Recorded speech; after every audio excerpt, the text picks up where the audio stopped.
आप सुन रहे हैं जगत गुरु तत्वदर्शी संत रामपाल जी महाराज द्वारा लिखित पुस्तक जीने की राह का पेज नंबर 133। तब संत गरीबदास जी ने सत्संग करके उस पुण्यात्मा मनी राम जी को बताया कि हे मनी राम जी, आप पाठ करके जनता से धन लेते हो, यह आप पर ऋण बनता है, इसको ब्याज समेत लौटाना पड़ता है। आपको यथार्थ आध्यात्मिक ज्ञान नहीं है, आप कथा पाठ तथा सत्संग करने के अधिकारी भी नहीं हो। आपने लोगों को आकर्षित करने के लिए गले में कंठी यानी एक तुलसी के मनके को डोरे में डालकर गले में डालते हैं, जो वैष्णव पंथ की पहचान होती है, डाल रखी है। एक माला 108 रुद्राक्ष के मनकों की डाल रखी है, जो मंत्र जाप के लिए होती हैं, जिसे संत जन सुमरनी कहते हैं।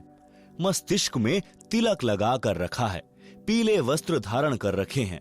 संत गरीबदास जी ने वाणी द्वारा समझाया कि कंठी माला सुमरनी पहरे से क्या होए, ऊपर ढूंढा साध का अंतर राखा खोए। भावार्थ, हे मनी राम जी, ऊपर के दिखावे से तो आप साधु लगते हो, यानी बाहरी आडंबर का तो डूंडा ठा रखा है। आपकी वेशभूषा को देखकर तो भक्त समाज कटकर मर जाए, परंतु अंदर गुण साधु के बिल्कुल नहीं। लालच के कारण अंतःकरण मलिन बना रखा है, साधुता खो रखी है, यानी संत भाव नहीं है। इसलिए कंठी माला सुमरनी को गले में डालने से साधु नहीं बनता। आत्म कल्याण के लिए पूर्ण संत से दीक्षा लेकर आजीवन मर्यादा में रहकर भक्ति करने से कल्याण होता है। आप पाठ करने के अधिकारी नहीं हो। अधिकारी बिना पाठ करना यजमान के साथ धोखा है। आपके पूर्वज ऋषि जन वास्तव में पंडित थे, विद्वान पुरुष थे, वे ऐसी गलती नहीं करते थे।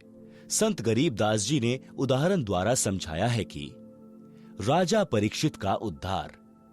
जिस समय राजा परीक्षित को ऋषि के श्रापवश तक्षक सर्प ने डसना था, तो राजा परीक्षित जी के उद्धार के लिए श्रीमद् भागवत यानी सुधा सागर की 7 दिन की कथा करनी थी।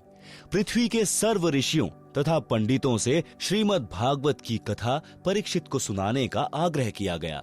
वे वास्तव में पंडित थे, वे परमात्मा के विधान को जानते थे। उनको यह भी पता था कि 7वें दिन परिणाम आएगा। विश्व के बुद्धिजीव व्यक्तियों की दृष्टि 7वें दिन परीक्षित का क्या होगा, इस पर टिकी थी। पृथ्वी के सर्व पंडितों ने श्रीमद् भागवत की कथा सुनाने से मना कर दिया तथा कह दिया कि हम अधिकारी नहीं हैं, हम किसी के मानव जीवन के साथ खिलवाड़ करके पाप के भागी नहीं बनेंगे। जिस वेद व्यास जी ने श्रीमद् भागवत को लिखा था, उसने भी कथा सुनाने से इनकार कर दिया। सब ऋषियों ने बताया कि स्वर्ग से ऋषि सुखदेव जी को इस कार्य के लिए बुलाया जाए, वे कथा सुनाने के अधिकारी हैं। राजा परीक्षित के लिए स्वर्ग से सुखदेव ऋषि को बुलाया गया। कुछ समय नरक भोग कर युधिष्ठिर स्वर्ग में पुण्य फल भोग रहा है। उसने वंश के मोहवश होकर अर्जुन के पौत्र परीक्षित के उद्धार के लिए अपने कुछ पुण्यों को सुखदेव यानी शुकदेव ऋषि को दान दिया। उस पुण्यों की कीमत से श्री शुकदेव ऋषि जी विमान में बैठकर पृथ्वी पर परीक्षित राजा को श्रीमद् भागवत की कथा सुनाने आए। 7 दिन कथा सुनाकर परीक्षित का राज तथा परिवार से मोह समाप्त किया। तक्षक सर्प ने परीक्षित को कथा के दौरान ही डसा। उसी समय राजा की मृत्यु हो गई, परंतु कथा सुनने से परीक्षित का ध्यान संसार से हटकर स्वर्ग के सुख में लीन था। राजा के पद पर रहते हुए परीक्षित जी ने बड़े बड़े धर्म यज्ञ किए थे, जिस कारण से उनके पुण्यों का ढेर लगा था। वाणी में परमात्मा का विधान बताया है कि जहां आशा तहां बासा होई, मन कर्म वचन सुमरियो सोई। आप सुन रहे हैं जगत गुरु तत्वदर्शी संत रामपाल जी महाराज द्वारा लिखित पुस्तक जीने की राह का पेज नंबर 134। शब्दार्थ। गीता अध्याय 8 श्लोक 6 में भी यही प्रमाण है कि हे भारत, परमात्मा का विधान है कि जो अंत समय में जिसमें भाव यानी आस्था रखकर स्मरण करता है, वह उसी को प्राप्त होता है। इसी विधानानुसार राजा परीक्षित का जीव स्थूल शरीर त्याग कर यानी जो सर्प विष से मर गया था, सूक्ष्म शरीर युक्त शुकदेव ऋषि के साथ विमान में बैठकर स्वर्ग में चला गया। संत गरीबदास जी। गांव छुड़ानी, जिला झज्जर ने मणिराम जी को बताया कि शुकदेव ऋषि के द्वारा सुनाई कथा से राजा परीक्षित का मन संसार से हटकर स्वर्ग की प्राप्ति के लिए प्रेरित हो गया था, जिस कारण से मृत्यु के उपरांत उस जन्म में राज के दौरान किए गए पुण्यों के फलस्वरूप स्वर्ग चला गया। जन्म मरण का चक्र अभी शेष है। काल ब्रह्म के लोक में स्वर्ग महास्वर्ग यानी ब्रह्मलोक प्राप्ति को ही उद्धार हुआ मानते हैं, जो संपूर्ण आध्यात्मिक ज्ञान के टोटे का परिणाम है। काल ब्रह्म के लोक वाला उद्धार भी पृथ्वी के किसी ऋषि पंडित के स्तर का नहीं है, क्योंकि इनका पाठ व कथा यानी सत्संग करने में मान बढ़ाई उद्देश्य रहता है। एक दूसरे ऋषि के प्रति प्रसिद्धि की चाह में ईर्ष्या रोग भी लगा रहता है। शुकदेव जी एक संत जनक जी के शिष्य थे। राजा जनक को पूर्ण परमात्मा कबीर जी मिले थे। उनको सोहम नाम जाप दिया था। राजा जनक के प्रमुख तथा प्रिय शिष्य शुकदेव जी थे। जनक जी ने यह मंत्र केवल शुकदेव को दिया था, जिस कारण से शुकदेव का स्वर्ग समय अधिक है। राजा जनक के साथ काल ने धोखा किया था। उन्होंने अपने आधे पुण्य 12 करोड़ नरक भोग रहे जीवों को दान कर दिए थे, जिस कारण से उनका स्वर्ग समय कम रह गया था और वे सन 1469 में पंजाब प्रांत में यानी भारत देश में श्री कालू राम मेहता खत्रिय रोड़ा के घर श्री नानक नाम से जन्मे थे। वर्तमान में पाकिस्तान देश में हैं। शुकदेव जी को पृथ्वी पर किसी से कोई द्वेष तथा ईर्ष्या या मान बढ़ाई की चाह नहीं थी। उनके द्वारा सुनाई गई कथा का प्रभाव परीक्षित के मन पर पड़ा, जिस कारण से उनका स्वर्गवास हुआ।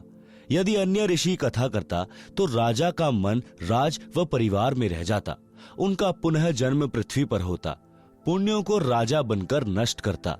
आप सुन रहे हैं जगत गुरु तत्वदर्शी संत रामपाल जी महाराज द्वारा लिखित पुस्तक जीने की राह का पेज नंबर 135। संत गरीबदास जी ने बताया कि हे मणिराम, जब तक जीव का जन्म मरण समाप्त नहीं होता तो उसको परम शांति नहीं होती। फिर राजा बनकर राज की हानि लाभ की आग में जलता है, निर्धन बनकर कष्ट उठाता है, फिर पशु पक्षी आदि आदि के शरीरों में कष्ट उठाता है। आप श्री विष्णु उर्फ श्री कृष्ण जी के भक्त हो। वैष्णव साधु श्री विष्णु जी को इष्ट रूप में मानते हैं। आप यह भी मानते हो कि श्री कृष्ण यानी श्री विष्णु जी ने श्रीमद् भगवत गीता का ज्ञान अर्जुन को सुनाया। गीता ज्ञान सुनाने वाला गीता अध्याय 18 श्लोक 62 में स्पष्ट करता है कि मेरे से अन्य कोई परम ईश्वर है। हे भारत, तू सर्व भाव से उस परमेश्वर की शरण में जा। उस परमेश्वर की कृपा से ही तू परम शांति को तथा सनातन परम धाम यानी सत्य लोक को प्राप्त होगा। गीता अध्याय 7 श्लोक 29 में गीता ज्ञान दाता ने बताया है कि जो साधक जरा यानी वृद्धा अवस्था तथा मरण यानी मृत्यु से छुटकारा यानी मोक्ष प्राप्ति के लिए प्रयत्नशील है, काल लोक के राज्य तथा स्वर्ग महास्वर्ग तक की इच्छा नहीं रखते, वे तत् ब्रह्म से संपूर्ण अध्यात्म से तथा सर्व कर्मों से परिचित हैं। गीता अध्याय 8 श्लोक 1 में अर्जुन ने गीता ज्ञान देने वाले से प्रश्न किया कि जिस तत्व ब्रह्म के विषय में अध्याय 7 के श्लोक 29 में कहा है कि वह तत्व ब्रह्म क्या है, इसका उत्तर गीता ज्ञान दाता ने गीता अध्याय 8 के श्लोक 3 में दिया है। बताया है कि वह परम अक्षर ब्रह्म है। गीता अध्याय 8 के ही श्लोक 5 तथा 7 में गीता ज्ञान दाता ने अपनी भक्ति करने को कहा है, जिससे मेरी प्राप्ति होगी। और गीता के अध्याय 8 के श्लोक 8, 9, 10 में उस अपने से अन्य परम अक्षर ब्रह्म की भक्ति करने को कहा है, जिससे उसकी प्राप्ति होती है। गीता अध्याय 2 श्लोक 12, अध्याय 4 श्लोक 5, अध्याय 10 श्लोक 2 में गीता ज्ञान बोलने वाले ने बताया है कि हे अर्जुन, तेरे और मेरे बहुत जन्म हो चुके हैं, आगे भी होते रहेंगे। गीता अध्याय 2 श्लोक 17 में जो अविनाशी परमात्मा कहा है तथा अध्याय 15 श्लोक 16-17 में 3 पुरुष यानी प्रभु बताए हैं। श्लोक 16 में शर पुरुष तथा अक्षर पुरुष का वर्णन है। दोनों नाशवान बताए हैं। फिर अध्याय 15 श्लोक 17 में अविनाशी परम अक्षर ब्रह्म की जानकारी बताई है। वह उत्तम पुरुष यानी सर्वश्रेष्ठ परमात्मा कहा है। वही तीनों लोकों का पालन पोषण करता है, वास्तव में अविनाशी है। गीता अध्याय 15 श्लोक 4 में गीता ज्ञान देने वाले ने स्पष्ट किया है कि तत्वदर्शी संत मिलने के पश्चात परमेश्वर के उस परम पद की खोज करनी चाहिए, जहां जाने के पश्चात फिर लौटकर साधक संसार में कभी नहीं आते। उस परमात्मा की ही भक्ति करनी चाहिए जिससे संसार रूपी वृक्ष की प्रवृत्ति विस्तार को प्राप्त हुई है, यानी जिस परमात्मा ने विश्व की रचना की है। गीता का उल्लेख समाप्त। संत गरीबदास जी ने मणिराम को बताया कि परम अक्षर ब्रह्म यानी तत् ब्रह्म की भक्ति मेरे यानी संत गरीबदास जी के पास है। यदि आप जी को पूर्ण मोक्ष करवाना है तो दीक्षा लो और कल्याण करवा लो। मणिराम जी को गीता के सर्व श्लोक कंठस्थ थे, तुरंत समझ गए और दीक्षा लेकर पाखंड त्याग कर कल्याण करवाया। आप सुन रहे हैं जगत गुरु तत्वदर्शी संत रामपाल जी महाराज द्वारा लिखित पुस्तक जीने की राह का पेज नंबर 136। पंडित की परिभाषा। पंडित कहते हैं विद्वान को।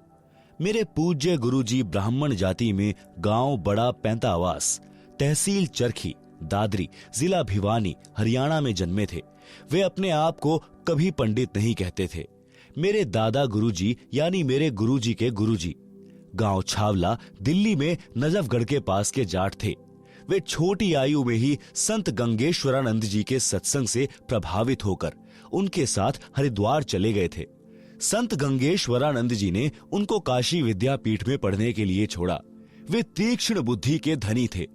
4 विषयों में आचार्य की डिग्री प्राप्त की, जिस कारण से जाट होते हुए भी पंडित चिदानंद जी के नाम से पुकारे जाते थे।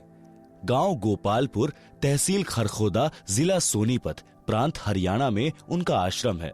उस बोर्ड पर लगा है पंडित चिदानंद जी। गरीबदासी आश्रम, गोपालपुर। उनका नाम चिदानंद जी था। कोई ब्राह्मण भाई दुख ना माने, इसलिए पंडित की परिभाषा बताना अनिवार्य था, सो बताई है। सुदामा जी पंडित थे। सुदामा जी ब्राह्मण कुल में जन्मे थे। निर्धनता चरम पर थी। कई बार बच्चे भी भूखे सो जाते थे।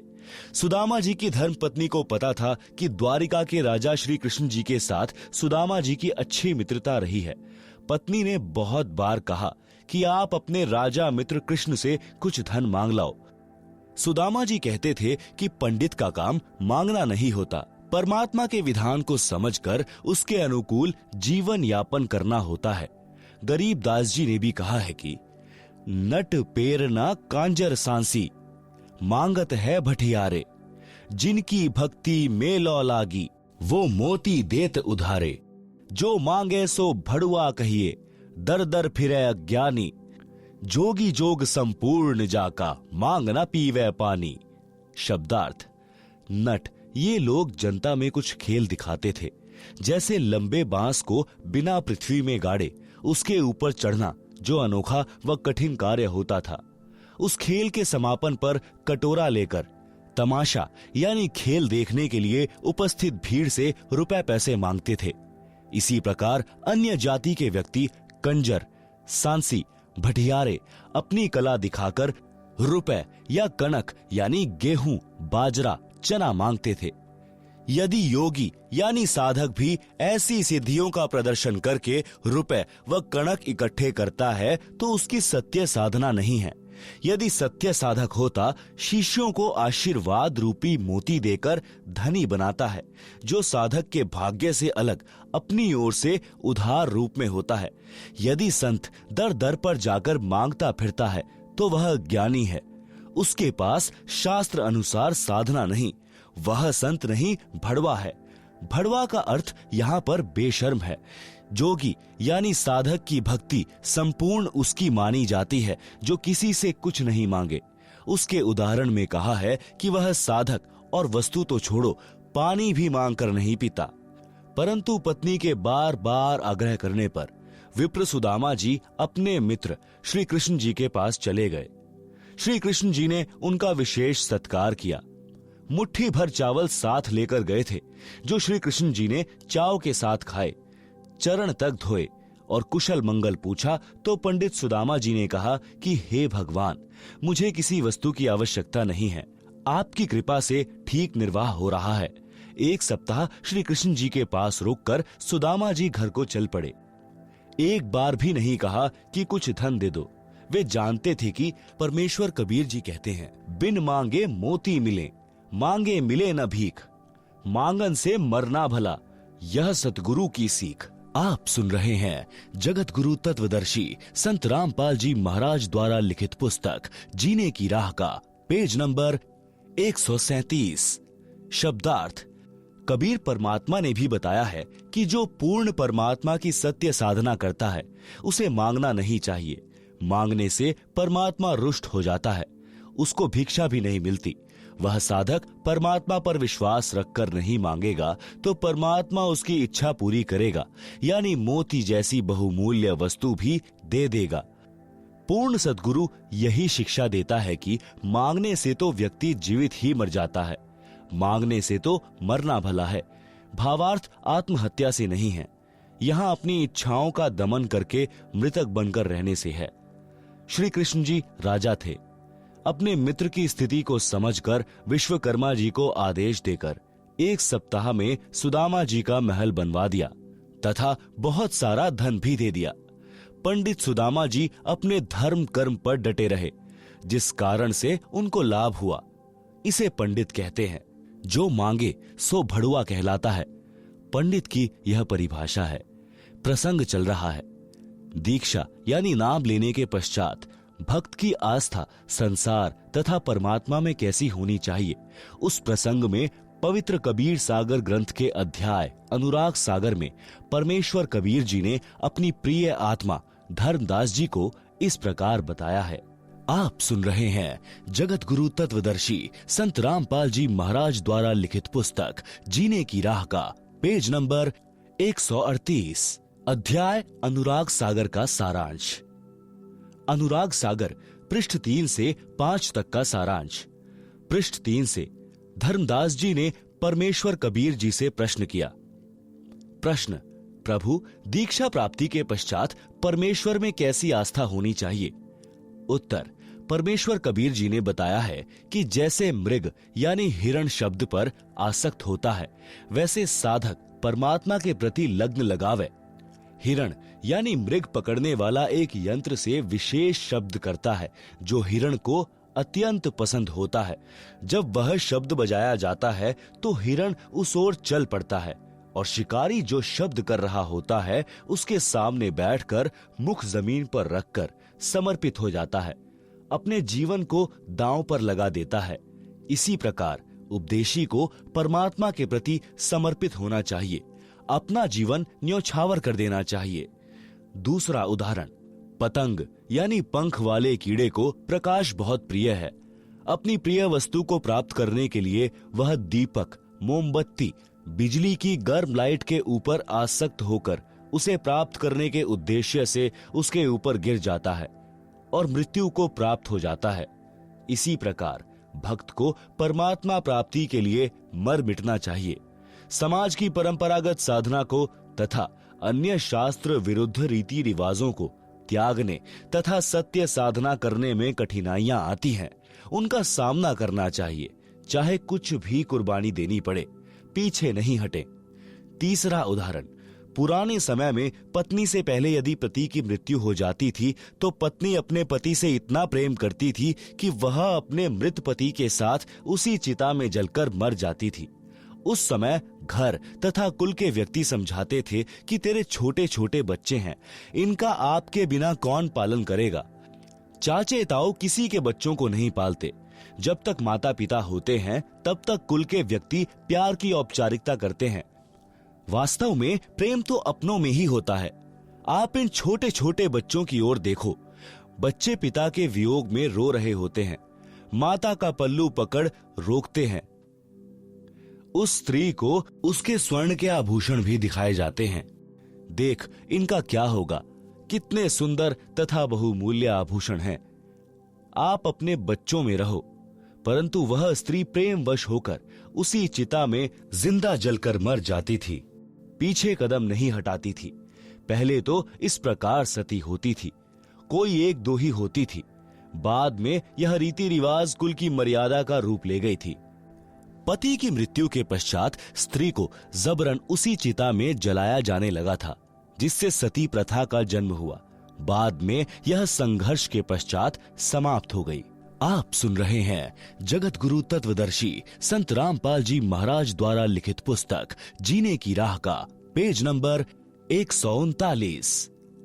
इस कथा का सारांश है कि जैसे एक पत्नी अपने पति के वैराग्य में जिंदा जलकर मर जाती है, मुख से राम राम कहकर चिता में जल जाती है। जगत में जीवन दिन चार का, कोई सदा नहीं रहे, यह विचार पति संग चाली, कोई कुछ कहे। शब्दार्थ: बहुत पुराने समय में स्त्री अपने मृत पति के साथ जलकर मर जाती थी। उस समय उसकी आस्था अपने पति के अतिरिक्त किसी धन संपत्ति, बालकों या आभूषण में नहीं रहती थी। यह विचार करती थी कि संसार में आज नहीं तो कुछ दिन बाद मृत्यु होगी। संसार के व्यक्ति कुछ भी कहें, वह किसी की परवाह नहीं करती थी। इस तरह का विचार करके वह स्त्री अपने पति के साथ जलकर मरती थी। यह कुरीति थी, परंतु उस समय बहुत महत्व माना जाता था।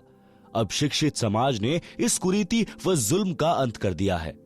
भक्ति में दृढ़ता उत्पन्न करने के लिए यह उदाहरण सटीक है कि भक्त को भी ऐसी आस्था परमात्मा प्राप्ति के लिए बनानी चाहिए।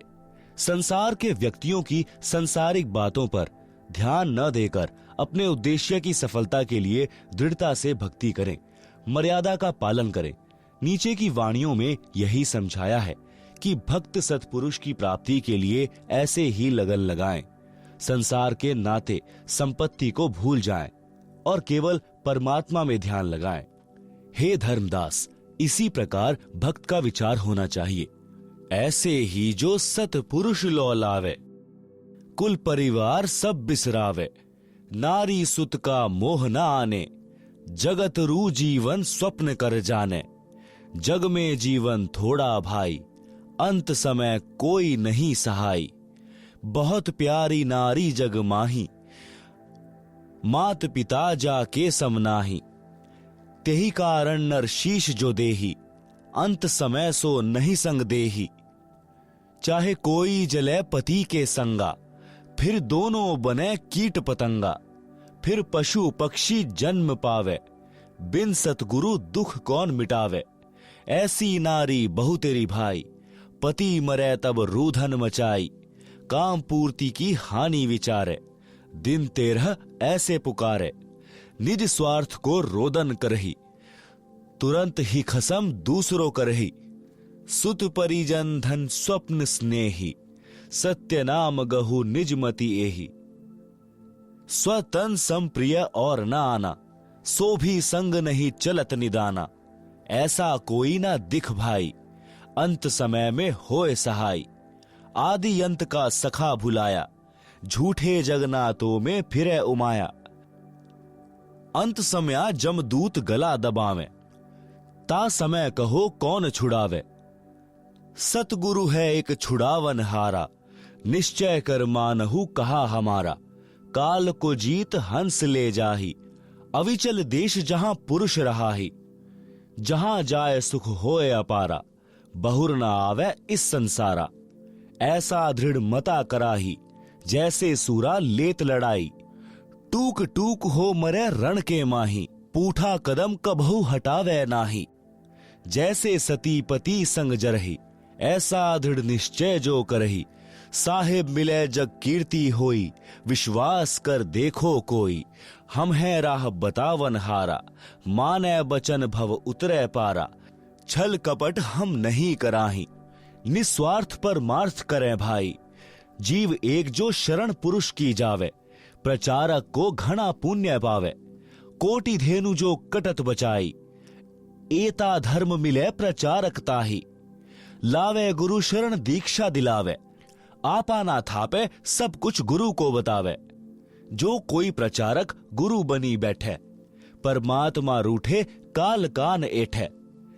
1,28,000 झूठे गुरु रोवे, पड़े नरक में ना सुख सोवे। अब कहे हैं भूल भई भारी, हे सतगुरु सुध लेवो हमारी। बोए बबूल आम कहाँ खाई, कोटि जीवन को नरक पठाई। ऐसी गलती ना करहूं सुजाना, सत्य वचन मानो प्रमाना। आप सुन रहे हैं जगत गुरु तत्वदर्शी संत रामपाल जी महाराज द्वारा लिखित पुस्तक जीने की राह का पेज नंबर 140। शब्दार्थ। उपरोक्त वाणियों का भावार्थ है कि जब लड़का युवा होता है तो उसका विवाह हो जाता है। विवाह के पश्चात माता पिता से भी अधिक लगाव अपनी पत्नी में हो जाता है। फिर बच्चों से ममता हो जाती है। यदि पति की मृत्यु हो जाती है तो पत्नी साथ नहीं जाती। कुछ समय पश्चात यानी 13वीं क्रिया के पश्चात छोटे बड़े पति के भाई के साथ सगाई विवाह कर लेती है। पति को पूर्ण रूप से भूल जाती है। यदि कोई अपने पति के साथ जल मरती है तो अगले जन्म में पक्षी या पशु योनि में दोनों भटक रहे होंगे। जिस पत्नी के लिए पुरुष अपनी गर्दन तक कटा लेता है, यदि कोई किसी की पत्नी को बुरी नजर से देखता है, मना करने पर भी नहीं मानता है, तो पति अपनी पत्नी के लिए लड़ मरता है। फिर वही पत्नी पति की मृत्यु के उपरांत अन्य पुरुष से मिल जाती है। यह भले ही समय की आवश्यकता है, परंतु भक्त के लिए ठोस शिक्षा है।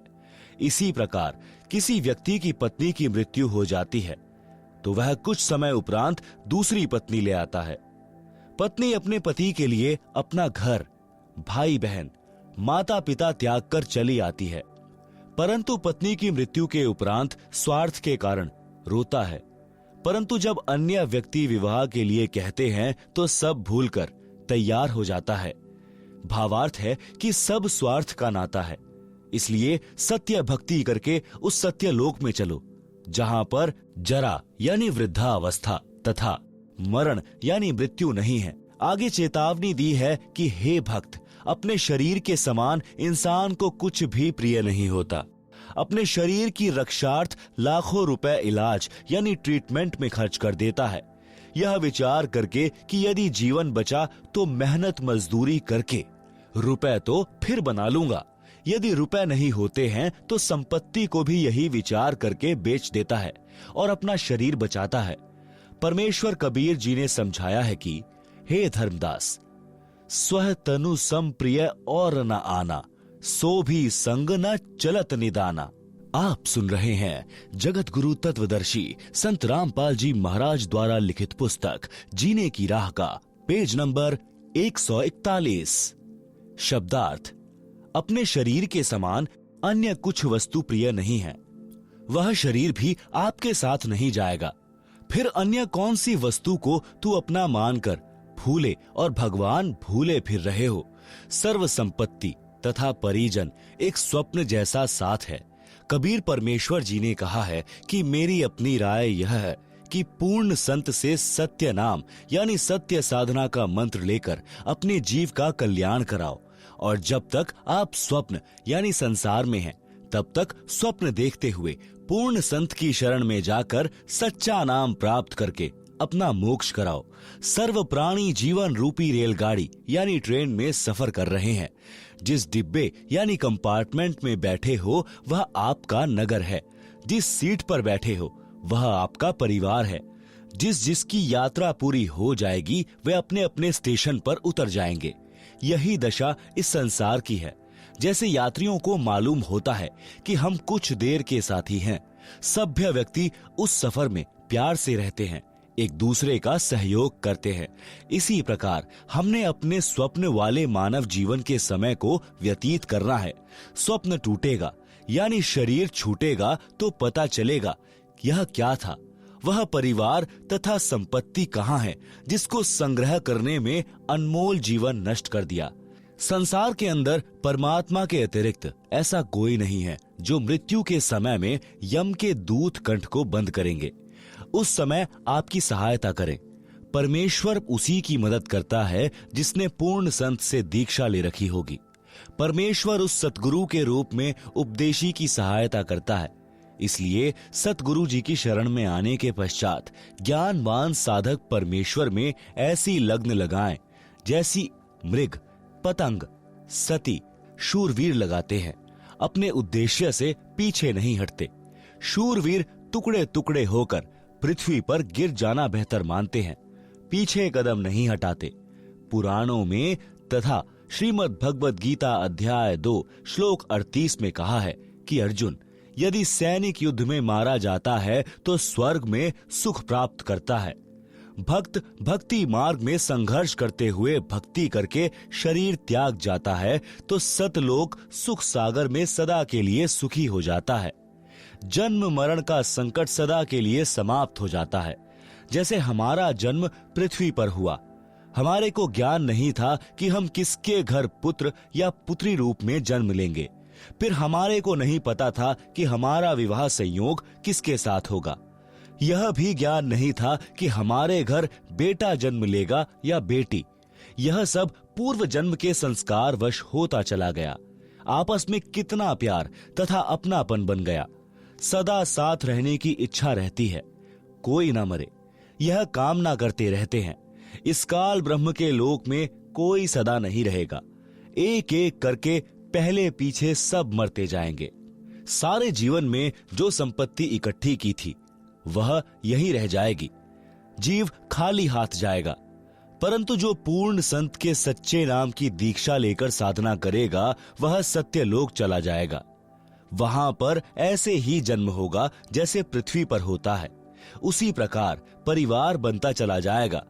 वहां पर कोई कर्म नहीं करना पड़ता। सर्व खाद्य पदार्थ प्रचुर मात्रा में सत्यलोक में है।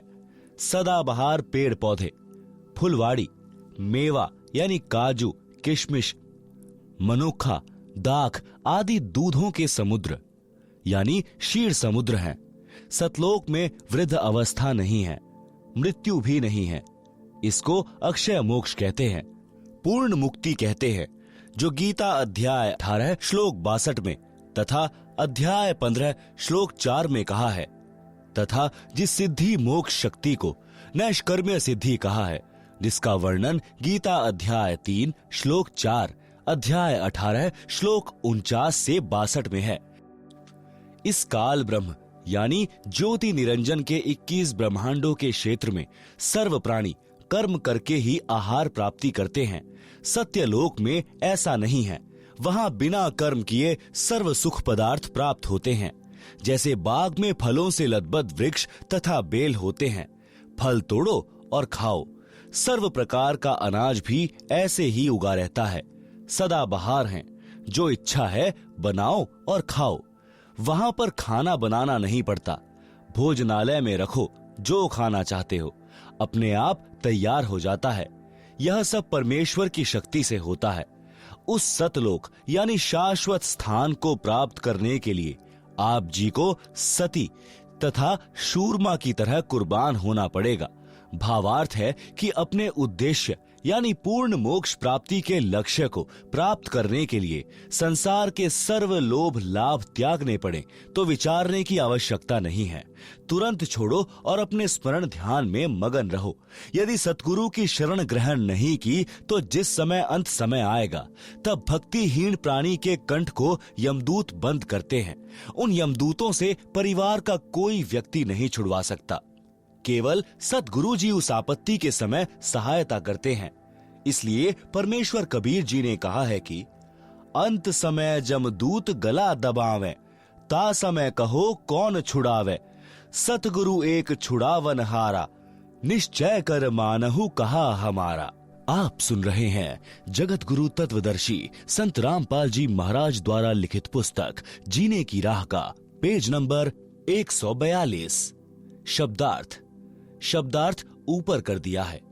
यदि कोई भक्त ज्ञान समझकर दीक्षित होकर अन्य भोले भूले जीवों को ज्ञान चर्चा करके सत्य ज्ञान प्रचार द्वारा सतगुरु शरण में लाकर दीक्षा दिलाता है तो उसको एक जीव को सत्य भक्ति मार्ग बताकर गुरु से दीक्षा दिलाने का इतना पुण्य होता है जितना 1 करोड़ गायों को काटने से कसाई से बचाने का मिलता है। एक मानव जीवन इतना बहुमूल्य तथा इतने पुण्यों से प्राप्त होता है। यदि कोई मूर्ख प्रचारक मान बड़ाई के वश होकर स्वयं दीक्षा देता है, स्वयं गुरु बन बैठता है, तो वह महाअपराधी होता है। उससे परमेश्वर रुष्ट हो जाता है तथा काल उसको कान पकड़कर घसीट कर ले जाता है, जैसे खटीक यानी कसाई बकरे बकरी को ले जाता है। कबीर सागर के अध्याय अंबु सागर पृष्ठ 48 पर प्रमाण है कि तब देखा दूतन कहम जाई, 84 तहां कुंड बनाई, कुंड कुंड बैठे यमदूता, देत जीवन कहम कष्ट बहुता, तहां जाए हम ठाड़ यानी खड़े रहावा, देखत जीव विनय बहुत लावा। झूठे कड़िहार यानी नकली सतगुरु की दशा। पड़े मार जीव करे बहु शोरा, बांध बांध कुंडन में बोरा, लाख 28 पड़े कड़िहारा, बहुत कष्ट तहां करत पुकारा, हम भूले स्वार्थ संगी, अब हमरे नाही अर्धंगी, हम तो जरत है अग्नि मंझारा, अंग अंग सब जरत हमारा, कौन पुरुष अब राखे भाई, करत गुहार चक्षु ढल जाई। ज्ञानी यानी कबीर जी वचन। करुणा देख दया दिल आवा, अरे दूत त्रास भास दिखावा। यह वाणी बनावटी है, वास्तविक वाणी नीचे है। दुर्दशा देख दया दिल आवा, अरे दूत तुम जीवन भ्रमावा।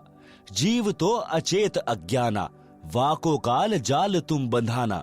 84 दूतन कहम बांधा, शब्द डोर 14 यम सांधा। तब हम सभन कहम मारा, तुम हो जालिम बटपारा। हमरे भक्तन को तुम भ्रमावा, पल पल सुरती जीवन डिगावा। गही चोटी दूत घसियाए, यमरू दूत विनय तब लाए। दूत जो नकली गुरु बने थे। वचन, चुक हमारी क्षमा कर दीजे, मन माने तस आज्ञा कीजे। हम तो धनी यानी काल कहियो जस कीन्हा, सो वचन मान हम लीन्हा। अब नहीं जीव तुम्हारा भ्रमावे, हम नहीं कबहू गुरु कहावे।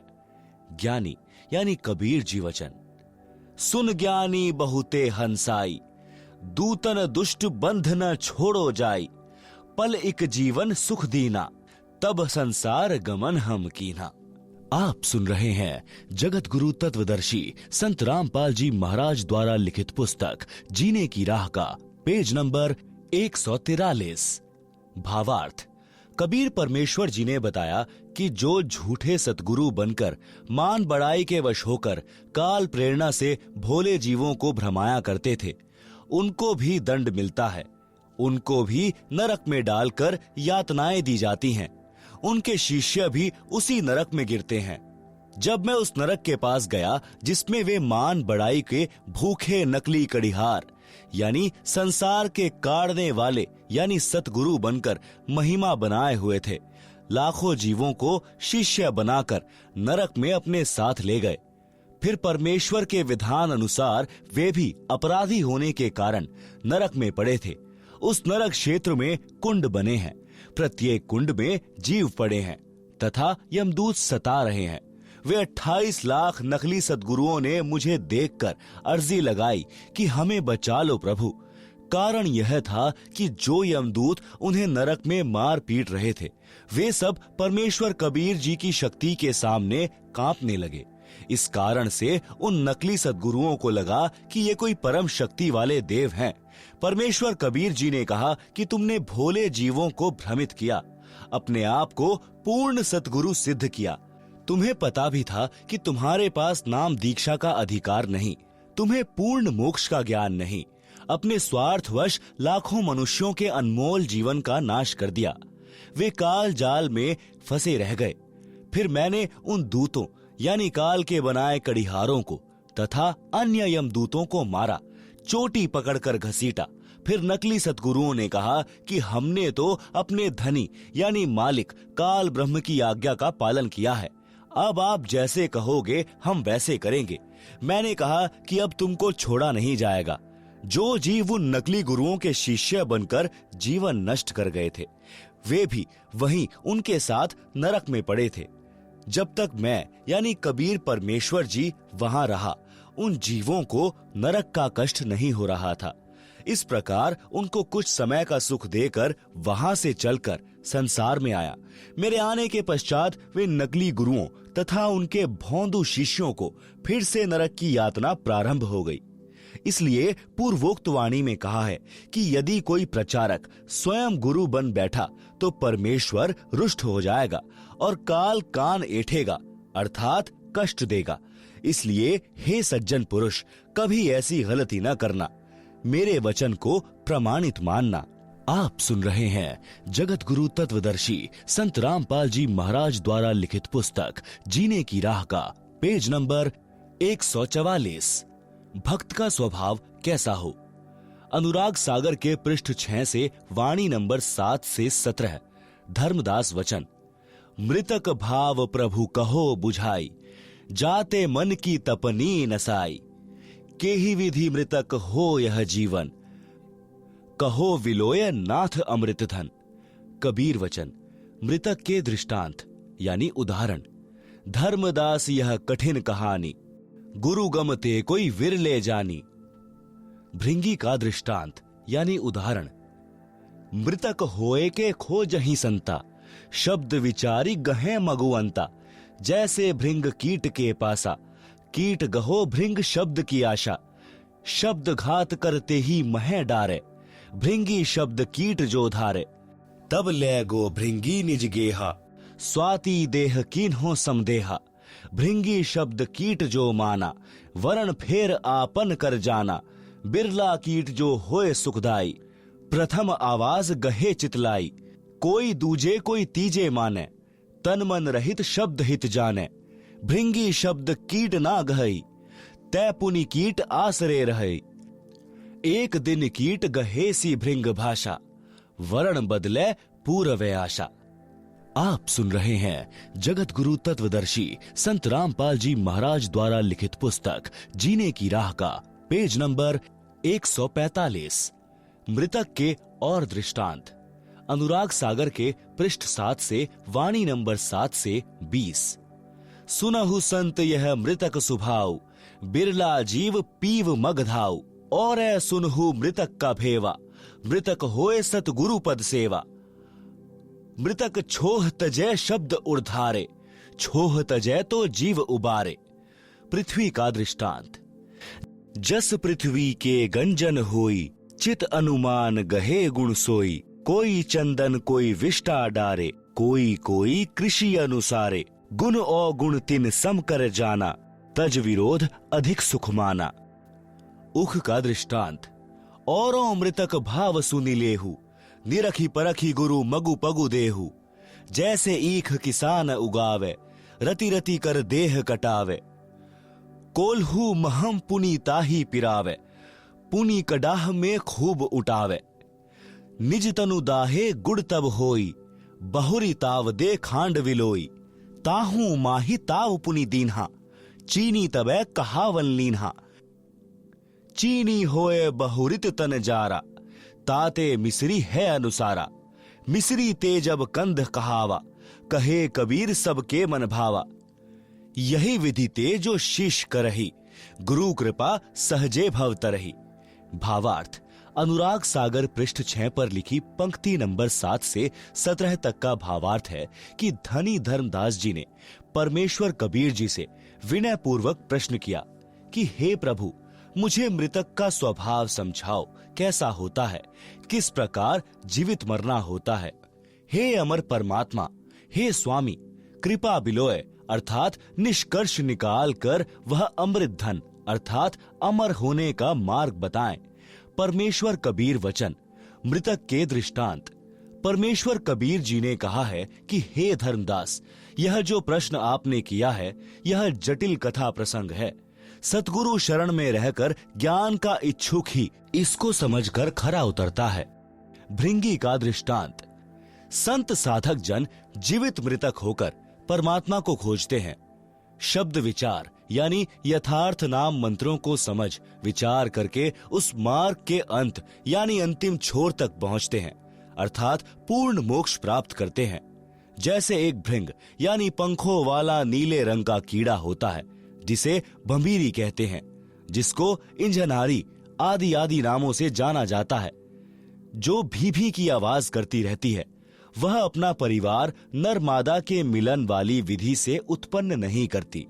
वह एक कीट यानी कीड़े विशेष के पास जाती है, उसके पास अपनी भी की आवाज करती है। जो कीड़ा उसकी आवाज से प्रभावित हो जाता है उसको उठाकर पहले से तैयार किया मिट्टी के घर में ले जाती है। वह गोल आकार का 2 इंच परिधि का 1-2 मुख वाला गारा का बना होता है। फिर दूसरा तीसरा ले जाती है, फिर उनके ऊपर अपनी भी की आवाज करती रहती है। फिर औस के जल को अपने मुख से लाकर उन कीटों के मुख में डालती है। उस भंभीरी यानी भृंग की बार बार आवाज को सुनकर वह कीट उसी रंग का हो जाता है तथा उसकी तरह पंख निकल आते हैं।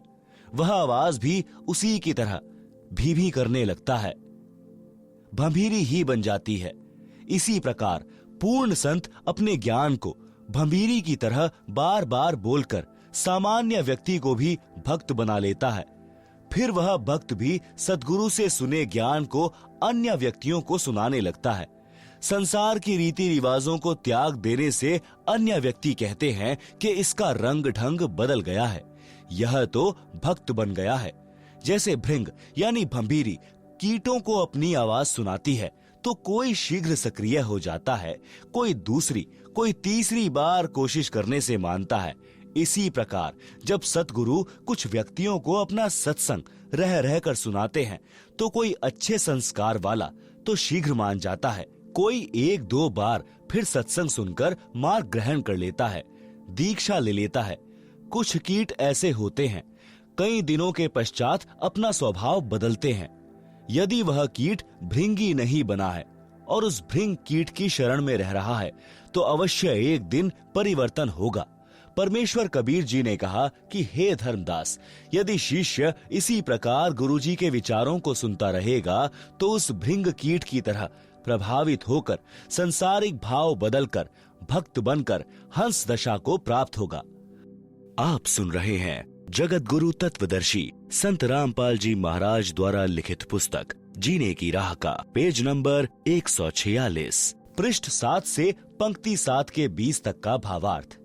कबीर जी ने कहा कि हे संतों, सुनो ये मृतक का स्वभाव। इस प्रकार कोई बिरला जीव ही अनुसरण करता है।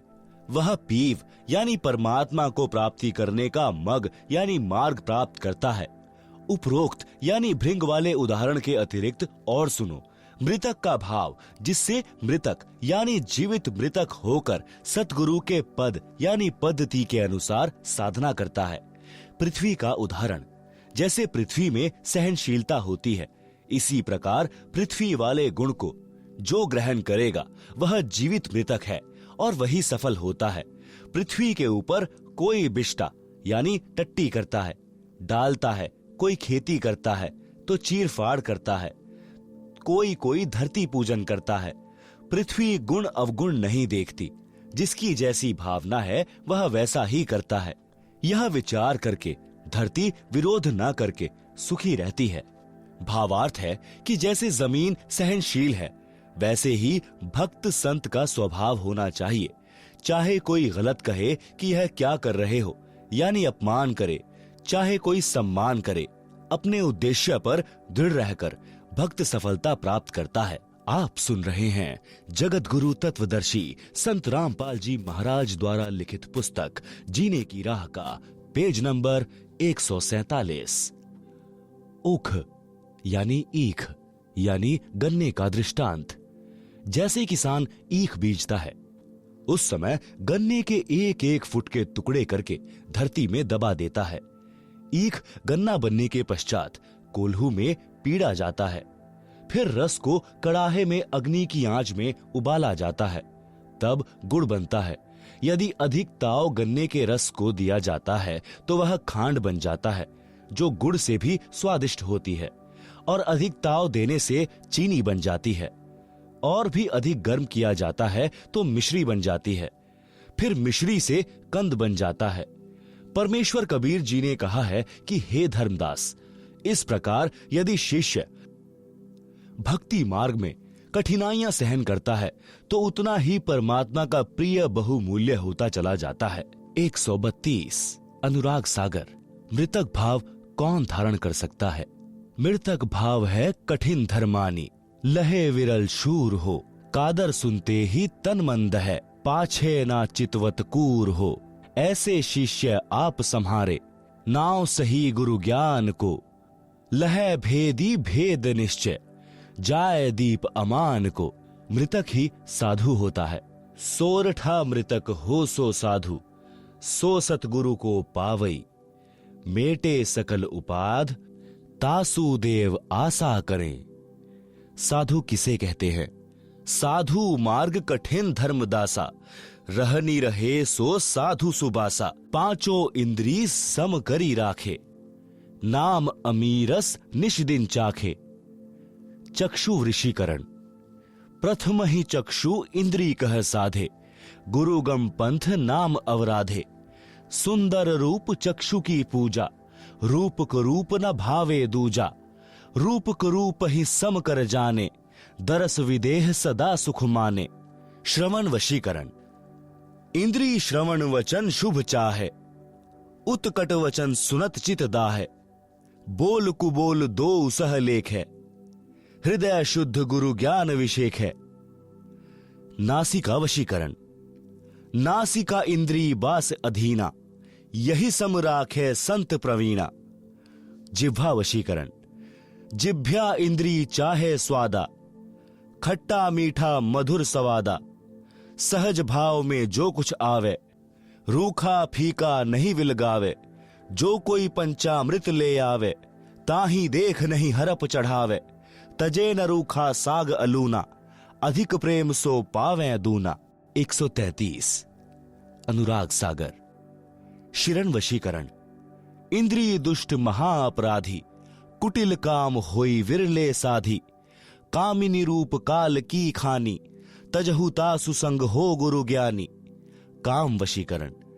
जब ही काम उमंग तन आवे, ताही समय जो आप जुगावे। शब्द विदेह सुरत ले राखे, गहिमन मौन नाम रस चाखे। जब निहितत्व में जाए समाई, तब ही काम रहे मुरझाई।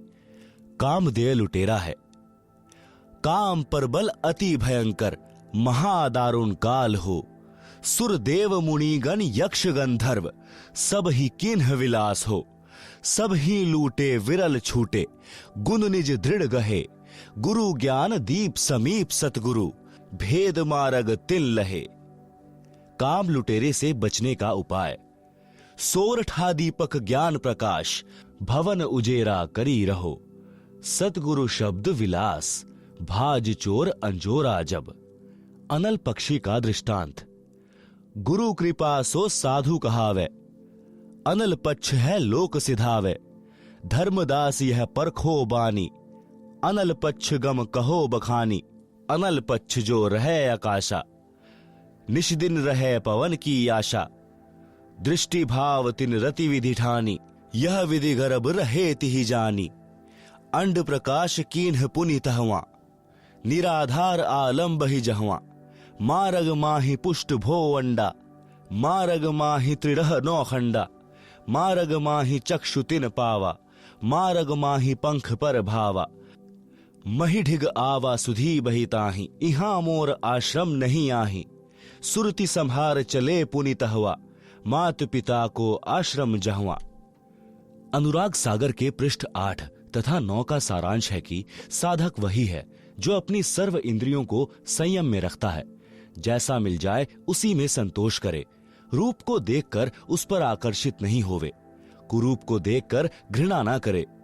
दोनों को दिव्य ज्ञान की नजरों से देखे कि ऊपर का चाम गोरा काला है। दोनों को दिव्य ज्ञान की नजरों से देखें कि ऊपर का चाम गोरा काला है। शरीर में हाड़ मांस सब एक जैसा है। इस प्रकार विवेक से भक्ति करें। यदि कोई सम्मान करता है, प्यार से बोलता है तो खुशी महसूस न करें। यदि कोई कुबोल यानी कुवचन कहता है तो दुख न माने। उनकी बुद्धि के स्तर को जानकर शांत रहें। यदि कोई अच्छा भोजन, खीर खांड, हलवा पूरी खिलाता है तो उसी कारण उससे प्रभावित ना हो। उसको उसका कर्म का फल मिलेगा। यदि कोई रूखा सूखा भोजन खिलाए तो उसको अधिक भाव से प्रेम से खाना चाहिए। काम वासना को महत्व न दें। वही भक्त वास्तव में परमेश्वर प्राप्ति कर सकता है। यदि काम वासना परेशान करे तो उसको भक्ति नाम स्मरण में लगाकर आनंद प्राप्त करें। उसी समय काम वासना मुरझा जाती है। काम वासना का नाश करने का तरीका परमेश्वर कबीर जी कहते हैं, पर नारी को देखिए बहन बेटी का भाव, कह कबीर काम नाश का यही सहज उपाय। आप सुन रहे हैं जगत गुरु तत्वदर्शी संत रामपाल जी महाराज द्वारा लिखित पुस्तक जीने की राह का पेज नंबर 148, मोक्ष प्राप्ति का अन्य भाव। अनल यानी अलल, पक्षी जैसा भाव। जैसे एक अनल पक्षी यानी अलल पंख आकाश में रहता है। यह पक्षी अब लुप्त हो चुका है। इसके 4 पैर होते थे, आगे वाले छोटे और पीछे वाले बड़े। इसका आकार बहुत बड़ा होता था, लंबे लंबे पंख होते थे। पूरा पक्षी यानी युवा पक्षी 4 हाथियों को एक साथ उठाकर आकाश में अपने परिवार के पास ले जाता था। अनल पक्षी यानी अलल पक्षी ऊपर वायु में रहता था। वहीं से मादा अनल अंडे उत्पन्न कर देती थी। वह अंडे उस स्थान पर छोड़ती थी जहां केले का वन होता था। केले एक दूसरे में फंसकर गहरा वन बना लेते थे। हाथियों का झुंड यानी समूह यानी सैकड़ों हाथी भी केले के वन में रहते थे, क्योंकि हाथी केले के पेड़ खा जाता है तथा केले के पेड़ों पर ही लेट जाता है, मस्ती करता रहता है। अलल पक्षी का अंडा वायुमंडल से गुजरकर नीचे पृथ्वी तक आने में हवा के घर्षण से पककर बच्चा तैयार हो जाता था। वह अंडा केले के पेड़ों के ऊपर गिरता था। केले के पेड़ों की सघनता के कारण वह अंडा क्षतिग्रस्त नहीं होता था। केवल इतनी गति से केले के पेड़ों को तोड़कर पृथ्वी पर गिरता था कि अंडा फूट जाए। अंडे का आकार बहुत बड़ा होता था। उसका कवर भी सख्त मजबूत होता था। बच्चे के बचाव के लिए अंडे के कवर तथा बच्चे के बीच में गद्देदार पदार्थ होता था, जो पृथ्वी के ऊपर गिरते समय बच्चे को चोट लगने से बचाता था। अनल पक्षी का बच्चा पृथ्वी पर अन्य पक्षियों के बच्चों के साथ रहता था, उनसे मिलकर उड़ता था, परंतु उसकी अंतरात्मा यह मानती थी कि यह मेरा घर परिवार नहीं है। मेरा परिवार तो ऊपर है। मैंने ऊपर अपने परिवार में जाना है। यह मेरा संसार नहीं है। वह जब युवा हो जाता है तो हाथियों के झुंड पर झपट्टा मारता था। 4 हाथियों को चारों पंजों से उठाता था तथा एक हाथी को चोंच से पकड़कर उड़ जाता था। अपने परिवार के पास चला जाता था। साथ में उनके लिए आहार भी ले जाता था। कबीर परमेश्वर जी ने सटीक उदाहरण बताकर भक्त को मार्गदर्शन किया है कि आप इस संसार के स्थायी वासी नहीं हैं। आपको यह छोड़कर जाना है। आपका परिवार ऊपर सत्यलोक में है। आप इस पृथ्वी के ऊपर गिरे हो। तत्व ज्ञान प्राप्त भक्त के मन की दशा उस अनल यानी अलल पक्षी के बच्चे जैसी होनी चाहिए।